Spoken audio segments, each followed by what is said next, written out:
हरिः ओम् श्रीगुरुभ्यो नमः। हरिः ओम् భగవద్గీత సత్సంగ సభ్యులందరికీ హృదయపూర్వక నమస్కారములు. అందరూ ధ్యాన యోగానికి సిద్ధంగా ఉన్నట్లే కదా. ధ్యానాన్ని ఆచరించడానికి సంసిద్ధత వ్యక్తం చేస్తున్నామా? భగవంతుడు చెప్పినట్లుగా పరిసరాలన్నీ శుభ్రం చేసుకున్నామా? పరిసరాలంటే బాహ్యంలోకి వెళ్ళొద్దండి. నీ శరీరము, నీ ఇంద్రియాలు, అంతఃకరణ శుద్ధి, మనస్సంతా పవిత్రమైపోయిందా? శరీరమేమో శుభ్రంగా ఉండాలి, మనస్సేమో ప్రశాంతంగా ఉండాలి, బుద్ధేమో పవిత్రంగా ఉండాలి. ఈ మూడింటిని భగవంతుడు మనకి ముందే బోధ చేసి పెట్టాడు. నువ్వు అలాంటి వాడికి నీకింక ధ్యానం చేసుకోవటానికి బయట ఆసనం ఎలా వేసుకోవాలి అనేది చక్కగా చెప్పాడు. వాతావరణం ఎలా ఉండాలి అనేది గొప్పగా చెప్పాడు. ఇప్పుడు ఆసనం మీద నీవు ఎలా కూర్చోవాలి అనే దాన్ని బోధ చేస్తున్నాడు. 13వ శ్లోకాన్ని చూద్దామా. సమం కాయ శిరో గ్రీవం ధారయన్నచలం స్థిరః సంప్రేక్ష్య నాసికాగ్రం స్వం దిశశ్చానవలోకయన్. సమం కాయ శిరోగ్రీవం, శరీరాన్ని, తలను, మెడను సమానమైనటువంటి స్థితిలో ఉంచాలి. వంగిపోతూ ఉంటారు, అలాగా వంగిపోవటం అనేది చెయ్యకూడదు. వెన్నుపూసకి ఎంత బలమో తెలుసా అండి అలా నిలబెట్టడం వల్ల. అందుకనే చెప్తారు, గ్రహణ సమయంలో నువ్వు మంత్రం చెయ్యి మంచిది, ధ్యానం చెయ్యి మంచిది, స్తోత్రాలు చదువు, దైవనామ స్మరణ చెయ్యి అంటారు. నిజమే.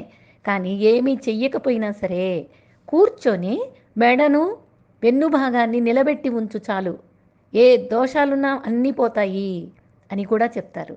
అది చాలామందికి తెలియదు. తెలిసిన వాళ్ళు ఉంటే సరే, తెలియని వాళ్ళకి ఇంకొకసారి చెప్పుకుంటున్నాం. గ్రహణ సమయంలో వెన్ను భాగాన్ని, మెడ భాగాన్ని, శిరోభాగాన్ని నిలబెట్టి ఉంచినా అన్ని దోషాలు తీసేస్తుంది. శరీరంలో ఉన్న దోషాలు, పరిసరాల్లో ఉన్న దోషాలు అన్నింటినీ తీసేస్తుంది. అంత గొప్ప ఉన్నతమైనటువంటి ఆ సమస్థితిలో ఉంచు అంటున్నాడు. ధారయన్ అచలం, ఏ కదలిక లేకుండా స్థిరంగా ఉంచుకో. సంప్రేక్ష నాసికాగ్రం స్వం, ముక్కు కొనను చూస్తూ, దిశశ్చాన్ అవలోకయన్, అటు ఇటు దిక్కులు చూడొద్దు. అంటే మనం ఆ పరిస్థితుల్లో ఒక రహస్యమైన ప్రదేశంలో ప్రవేశించినట్లుగా నువ్వు భావన చెయ్యాలి. ఎందుకు? కళ్ళు మూసేసావు, ముక్కు కొనను చూస్తున్నావు, శరీరాన్ని, తలను, మెడను సమానంగా ఉంచావు.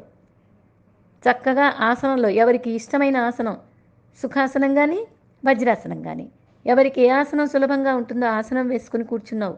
కింద ఆసనానికి చక్కటి ఏర్పాటు చేసుకున్నావు. ఇలాగా ఇప్పుడు నీ మనస్సులో ఏం ఆలోచిస్తున్నావు అంటే ఏ ఆలోచన లేదు. రహస్యము అంటే ఏంటి? ఎవ్వరికి చెప్పాల్సిన అవసరం లేదు, ఎవరికి తెలియాల్సిన అవసరం లేదు. అటువంటి స్థితిలోకి నువ్వు వెళ్ళిపోతున్నావు. అప్పుడేం చేస్తాయి? ఇంద్రియాలన్నీ కూడా వెనక్కి వదిలివేయబడతాయి. అంటే ఏంటి? లోపలికే తిరిగిపోతాయి. బాహ్యంలో ఏ కర్మ చేయటానికి ఇష్టపడవు. ఇంద్రియాలన్నీ కూడా అలాగే ఉండిపోతాయి. ఒక స్థితిలో ఉండిపోతాయి అని చెప్తే బాగుంటుందేమో. ఒక స్థితిని ఎన్నుకున్నాం కదా మనం, ఆ స్థితిలో ఉండిపోతాయి.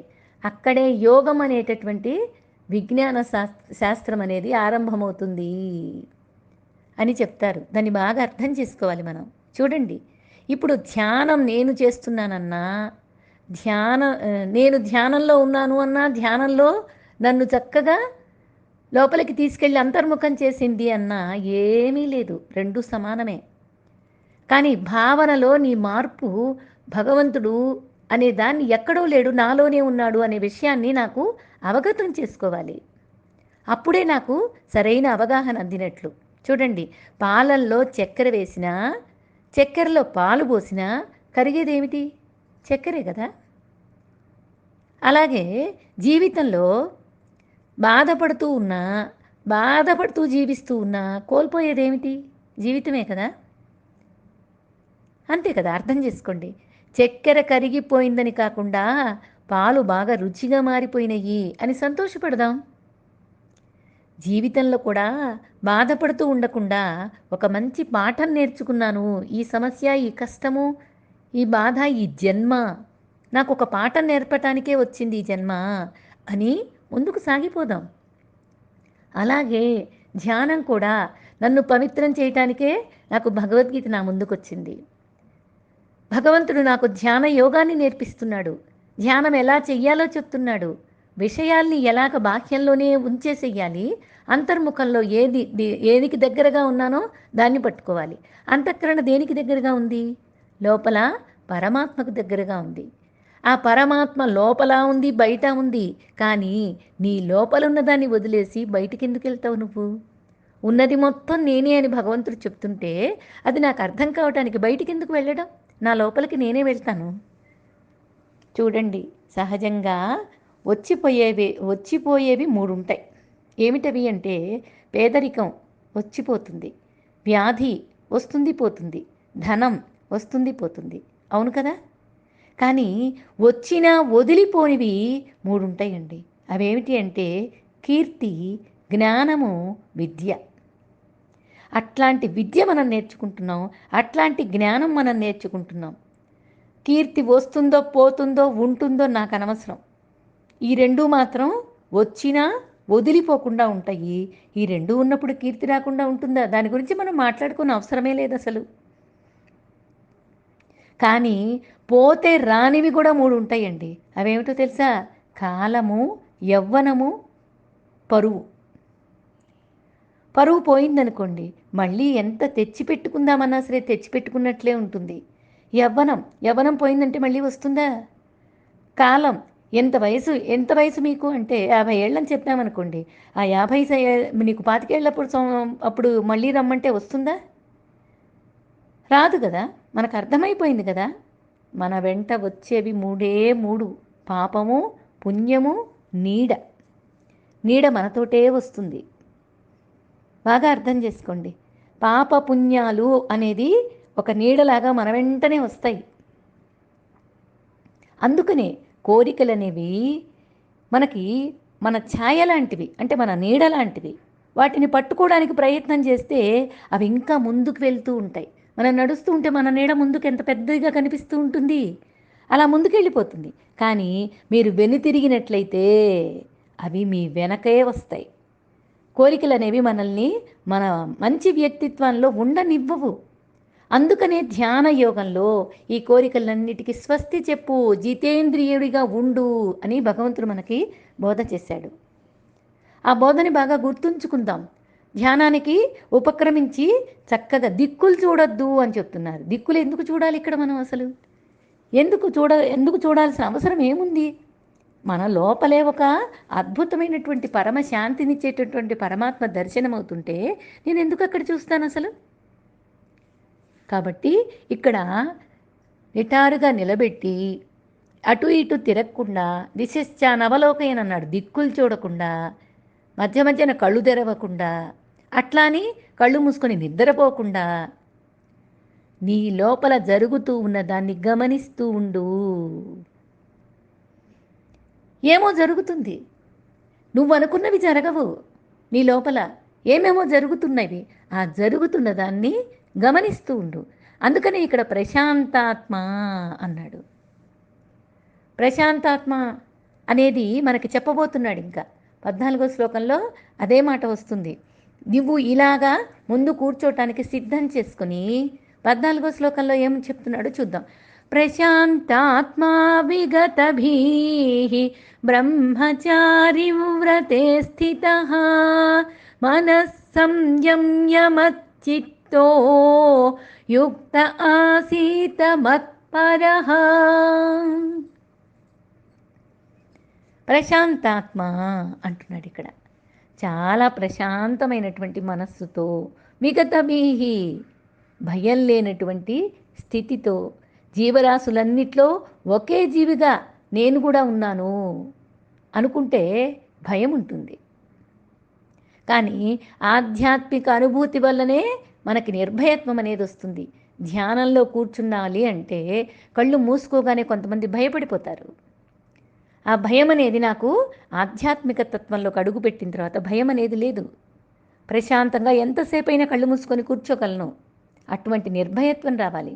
దీనికి మించిన మార్గం మరొకటి లేనే లేదు. ఆధ్యాత్మిక మార్గమే నిన్ను భయాల నుంచి బయటపడేస్తుంది.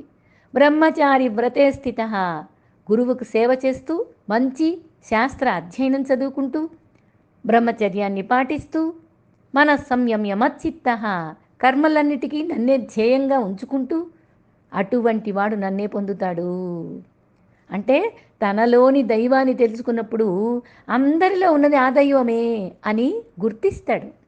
వ్యక్తి ఆ విధంగా సృష్టినంతా బాగా ఆవరించుకుంటాడు. ఎందుకంటే అందరిలో ఉన్నది నేనే, ఆ దైవమే అని గమనించాడు కదా. ఆ విధమైనటువంటి సాధన ఆ ధ్యానంలో జరుగుతుంది. ఈ ప్రశాంతాత్మ ఎవరి అంతఃకరణ అయితే రాగద్వేషాల నుండి విడిపడుతుందో అట్లాంటి వాడి ఆ, ఆత్మ శాంతిగా ఉంటుంది. వాడికి ప్రశాంతత అనేది లభిస్తుంది. ఇది ఎలా లభిస్తుంది అంటే కర్మయోగం ద్వారానే లభిస్తుంది. కర్మయోగం ద్వారా లభించిన ప్రశాంతతే, ప్రసన్నతే ఇక్కడ ప్రశాంతాత్మ అని చెబుతున్నారు. నిర్భయాత్మ అంటున్నాడు. అంటే ఏంటి? భయం లేకుండా ఉండాలి. అంటే విగతభీహి అన్నాడు కదండి, అదే నిర్భయం. నిర్భయంగా ఉండు, భయాన్ని పోగొట్టుకో. ధ్యాన సమయంలో భయం చాలా విపరీతమైన భయాలకి లోనవుతూ ఉంటారు కొంతమంది. ఏమేమో కనపడుతున్నాయి కళ్ళు మూసుకోగానే, నాకెప్పుడు చూడనివన్నీ కనిపిస్తున్నాయి, ఏమేమో ఆలోచనలు వస్తున్నాయి అని చాలామంది చెప్తూ ఉంటారు. అన్నిటినీ చూడు. భయం అనేది నాకు లేకుండా ఉంటేనే నేను ధ్యానానికి అర్హత సంపాదించిన వాడవుతాను. ఫస్ట్లోనే చెప్పాడు భగవంతుడు. నిర్భయత్వం అనేది నువ్వు పెట్టుకోవాలి అని. ధ్యానంలో కూర్చున్న తర్వాత నా లోపల నన్ను భగవంతుడు చూస్తున్నాడు, నేను భగవంతుడిని చూస్తున్నాను. ఇంకా నాకు ఒక వేరే ఆలోచన, వేరే దృష్టి ఏమీ లేదు. అలాంటప్పుడు నాకు భయం ఉంటుందా? ఇంకా ఆలోచించండి. ఇంద్రియాలు అంతర్ముఖమైనవి, మనస్సు అంతర్ముఖమైంది, ఆ బుద్ధిలో జ్ఞానం ప్రజ్వలితంగా వెలుగుతోంది. అలాగా ధ్యానంలో భయం నాకు లేదు అనే మనస్సు ఉండటంతో ధ్యానం చేసే మనస్సులో ఎన్నో ధ్యాసలు పుడుతూ ఉంటాయి. పొట్టలో నుండి పాములు పైకి లేచినట్టు ధ్యాన సమయంలో ఏమేమో ఆలోచనలు వస్తూ ఉంటాయి.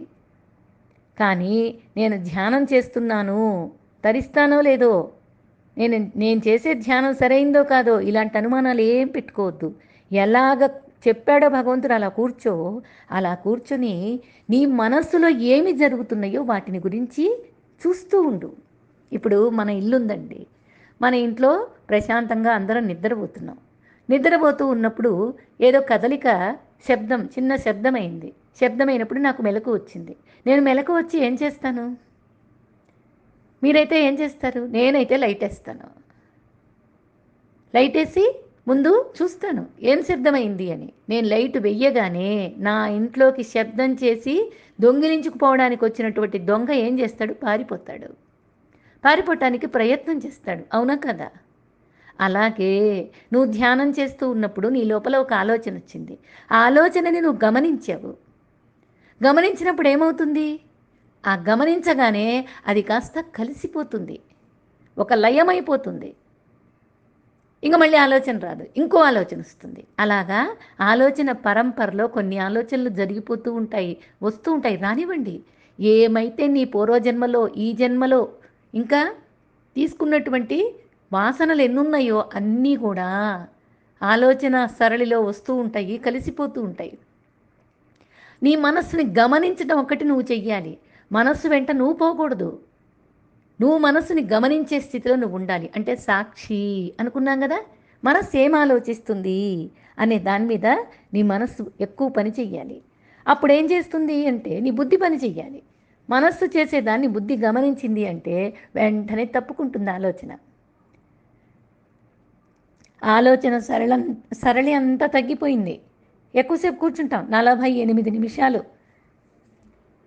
లేదా మీరు ఎంతసేపు కూర్చోగలుగుతారో అంతసేపు ధ్యానంలో కూర్చున్నట్లయితే మొట్టమొదట ఈ విధమైనటువంటి ఆలోచనలు కదిలితే కదలవచ్చు. అయినా సరే నువ్వు గనక గమనిస్తున్నావు అంటే దొంగలు పారిపోయినట్లు నీ ఆలోచనలు కూడా సమసిపోతాయి, లయమైపోతాయి. అప్పుడు ఇప్పుడు ఇక్కడ శ్లోకంలో ఏం చెప్పాడు? నాసికాగ్రం స్వం అన్నాడు. నీ నాసికాగ్రాన్ని చూడు అన్నాడు. కొంతమంది భ్రూమధ్యంలో చూడు అంటారు. ఎవరికి కొంతమంది ఏమో దేవుడి పటాన్ని పెట్టుకుంటారు మనస్సులో, లేదా ఓంకారాన్ని పెట్టుకుంటారు, లేదా సూర్యబింబాన్ని మనస్సులో ఊహించుకుంటూ చేస్తారు. ఎవరిష్టం వాళ్ళది. ఎవరి మనస్సులో ఎవరు గురువులు ఏం చెప్పారో, ఏం నేర్చుకున్నారో అది చేసుకుంటూ వెళ్ళిపోతూ ఉంటారు. అదంతా ఏం పర్వాలేదు. అసలు బయటికే వెళ్ళకూడదు ధ్యానంలో అనేది నువ్వు పెట్టుకో. నీ హృదయంలో రమణ మహర్షి చెప్తారండి, నీ కుడివైపు హృదయ స్థానం ఉంది, ఎడంవైపు గుండె స్థానం ఉంది, కుడివైపు హృదయ స్థానం ఉంది. ఆ హృదయంలో ఒక ఆత్మజ్యోతి వెలుగుతూ ఉంటుంది. అరుణగిరి కొండపైన అరుణజ్యోతి, అరుణాచలం అన్నారు. అందుకే అక్కడ అరుణం అంటే ఏంటి? ప్రకాశం. అచలం అంటే ఏంటి? కదలనిది.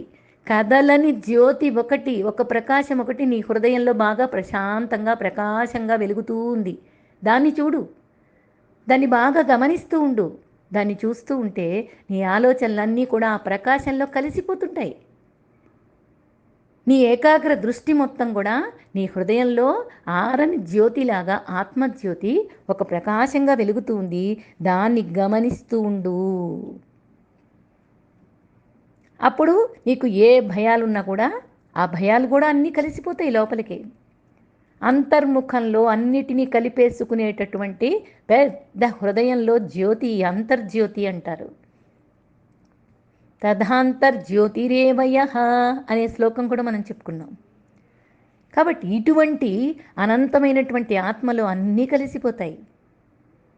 తర్వాత అలాంటివన్నీ అయిపోయింది. భయం అనేది నాకు లేకుండా పోయింది. అన్నిటినీ కలిపేసుకున్నాను. ఇప్పుడు బ్రహ్మచర్యం, బ్రహ్మచర్యం అంటున్నాడు. అంటే ఏంటి? బ్రహ్మచారి వ్రతే స్థిత అన్నాడు కదా. బ్రహ్మచర్యం అంటే ఏంటి? గురు శుశ్రూష చేసి, గురువు దగ్గర భిక్షాన్నమైనా సరే భిక్షాన్న భోజనం చేసి, బ్రహ్మచర్య వ్రతం పాటించి, గురువు దగ్గర ఆధ్యాత్మిక తత్వాన్ని, శాస్త్ర అధ్యయనాన్ని, ఆత్మతత్వాన్ని బాగా తెలుసుకొని, అదే ఉత్తమోత్తమైన తపస్సు బ్రహ్మచర్యం అని శాస్త్రమే చెప్పింది. మనస్సును తర్వాత మనస్సంయమనం అంటున్నాడు.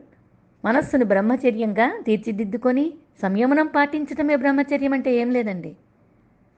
బ్రహ్మచారి వ్రతాన్ని పాటించాలి అంటే సంయమన శక్తి కావాలి.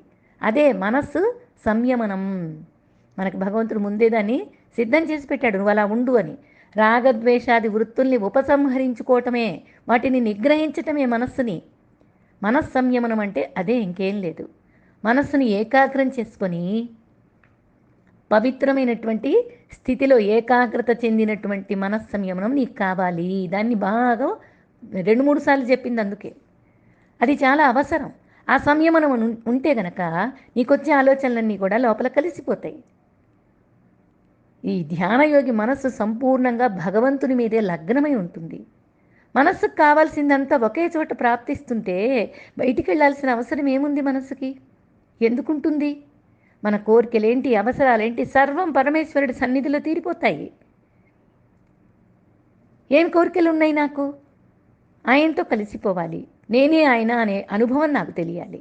ఆత్మ నేనే, నేనే ఆత్మను అనే విషయాన్ని నాకు తెలియాలి. ఇంకెవరిని దీనికి మరో వస్తువుని కానీ మరొక వ్యక్తిని కానీ ఆశ్రయించాల్సిన అవసరం ఏమి అన్నా ఉంటుందా దీనికి? అందుకనే ధ్యానయోగి చిత్తం ఈశ్వర చిత్తంగా మారిపోతుంది. ప్రహ్లాదుడు అంటాడు, అందుకనే పురుషోత్తముని మీది బుద్ధి బుద్ధి అంటాడు. అతన్నే మచ్చిత్త అంటాడు పరమేశ్వరుడు, చెప్పుకుంటున్నాడు. మచ్చిత్తుడు, మత్పరుడు కావాలి, నన్నే ధ్యానిస్తూ ఉండాలి. అదే ధ్యానోపాసన. ధ్యానం చేసే యోగికి పరత్వం ఏంటో అర్థం కావాలి. అప్పుడే ధ్యానం ఫలితం లభిస్తుంది మనకి.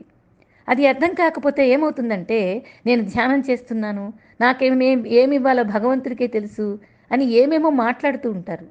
అస్పష్టంగా ఉన్నాయి, వాళ్ళకి అర్థం కాల ధ్యానం అంటే ఏమిటో. నీకేం కావాలో ధ్యానం చేసే నీకు తెలియాలి, కానీ భగవంతుడికి తెలిసేదేమిటి?